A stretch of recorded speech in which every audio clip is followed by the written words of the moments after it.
नमस्ते। कभी सोचा है कि बिना कोई एड चलाए एक छोटी सी ऑडियंस के साथ भी ब्रांड पार्टनरशिप से अच्छी खासी कमाई की जा सकती है? आज हम इसी सिस्टम को समझने वाले हैं। जरा सोचिए, क्या हो अगर ब्रांड्स आपको हर एक डील के लिए 50,000 रुपए देने को तैयार हो जाए। और वो भी तब जब आपके फॉलोअर्स सिर्फ 5,000 हों। सुनने में ये थोड़ा नामुमकिन सा लगता है ना? लेकिन यही आज की नई सच्चाई है। तो चलिए उस सिस्टम को समझते हैं जो इसे मुमकिन बनाता है। और हाँ, ये कोई हवाई बातें नहीं, बल्कि एक आजमाया हुआ तरीका है।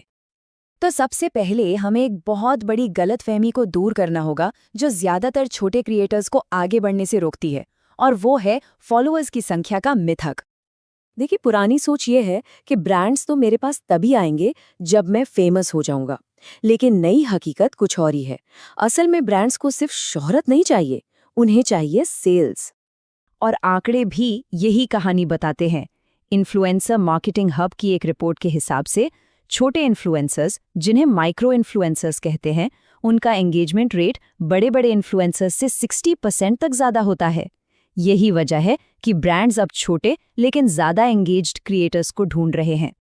ठीक है, तो मिथ तो टूट गया। अब आते हैं उस 5 स्टेप वाले सिस्टम पर जो ब्रांड डील्स हासिल करने में असली में मदद करेगा।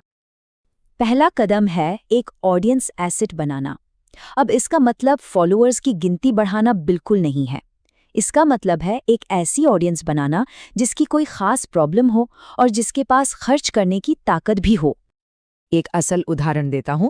एक सीए क्रिएटर जिनके सिर्फ 12,000 फॉलोअर्स थे, उन्होंने एक अकाउंटिंग सॉफ्टवेयर ब्रांड के साथ 80,000 रुपए महीने का कॉन्ट्रैक्ट किया। पता है क्यों? क्योंकि उनकी ऑडियंस आम दर्शक नहीं बल्कि बिजनेस ओनर्स थी। ये फर्क है। तो नियम बहुत सीधा है। एक खास नीश, उस नीश की एक बड़ी प्रॉब्लम और उस ऑडियंस की खरीदने की क्षमता, ये तीनों चीजें मिलकर आपका सबसे बड़ा एसेट बनती हैं। मतलब फॉलोअर्स नहीं, वैल्यू गिनो। दूसरा स्टेप है अथॉरिटी कंटेंट फ्रेमवर्क।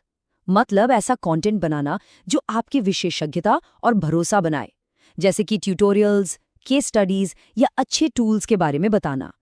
आपको एक एंटरटेनर नहीं बल्कि एक एक्सपर्ट के तौर पर दिखना है। अंकुर वारिकू जैसे क्रिएटर्स को ही देख लीजिए, वो अथॉरिटी कंटेंट पर फोकस करते हैं और इसी वजह से उन्हें लंबी चलने वाली पार्टनरशिप्स मिलती हैं जो सिर्फ और सिर्फ भरोसे पर टिकी होती हैं। अब आता है तीसरा और शायद सबसे जरूरी कदम, ब्रांड फिट मैट्रिक्स। एक बहुत ही आसान सा 3 सवालों का टेस्ट है। ये तय करता है कि कोई पार्टनरशिप करनी चाहिए या नहीं। ये आपका क्वालिटी फिल्टर है। ये 3 सवाल खुद से पूछने हैं। पहला, क्या ये ब्रांड मेरी ऑडियंस की कोई असली प्रॉब्लम सॉल्व करता है? दूसरा, क्या मैं पूरी ईमानदारी से इस प्रोडक्ट को रेकमेंड कर सकता हूँ? और तीसरा, क्या इस पार्टनरशिप से आगे भी कंटेंट बनाया जा सकता है? तो सबसे जरूरी बात क्या हुई?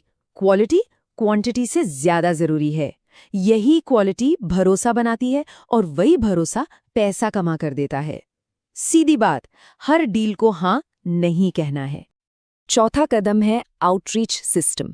ये ब्रांड से संपर्क करने का एक प्रॉपर तरीका है जिसमें सिर्फ कोलैबोरेशन चाहिए नहीं बोला जाता, बल्कि उन्हें ये दिखाया जाता है कि आपके साथ काम करके उन्हें क्या फायदा होगा।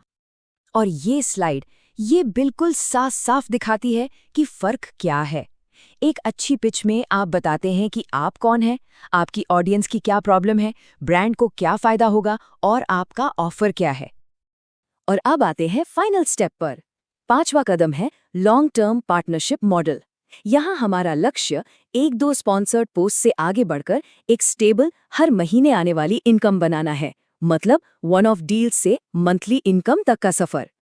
इसके कुछ बहुत अच्छे मॉडल हैं, जैसे मंथली रिटेनरशिप, रेवेन्यू शेयरिंग या एफिलिएट के साथ एक फिक्स्ड फीस। जैसे आपने देखा होगा, टेक यूट्यूबर्स अक्सर एक ही होस्टिंग या वीपीएन ब्रांड को 6 से 12 महीने तक प्रमोट करते रहते हैं। ये सब सुनने में तो बहुत अच्छा लगता है, पर क्या ये सच में काम करता है? बिल्कुल। अब जो आप देखेंगे वो इस बात का सबूत है कि सिस्टम शोहरत से ज्यादा पावरफुल है। चलिए एक असली केस स्टडी देखते हैं। ये कहानी है एक स्थानीय बिजनेस एजुकेटर की। उनकी ऑडियंस कौन थी? यूट्यूब और व्हाट्सएप पर मौजूद दुकानदार। उन्होंने एक पीओएस सॉफ्टवेयर कंपनी के साथ पार्टनरशिप की और नतीजा 1.5 लाख रुपए प्रति माह का कॉन्ट्रैक्ट। और सबसे कमाल की बात ये सब बिना किसी वायरल वीडियो या लाखों फॉलोअर्स के हुआ। तो अगर कोई इस सिस्टम को अपनी लाइफ में लागू करना चाहता है तो उसके पहले कदम क्या होने चाहिए? ये रहा एक सिंपल सा एक्शन प्लान। अपनी नीश तय करें, कम से कम 10 ऐसे कंटेंट बनाएं जो आपकी अथॉरिटी बनाएं। 20 काम के ब्रांड्स की लिस्ट बनाएं, हर एक को एक पर्सनलाइज्ड वैल्यू बेस्ड पिच भेजें और हाँ, शुरू से ही लॉन्ग टर्म डील का लक्ष्य रखें। और अंत में बस एक बात हमेशा याद रखनी है, ब्रांड्स फॉलोअर्स के लिए पैसे नहीं देते, वो विश्वास के लिए पैसे देते हैं। अगर ऑडियंस का विश्वास बनाया जा सकता है तो कोई भी ब्रांड पार्टनरशिप हासिल की जा सकती है।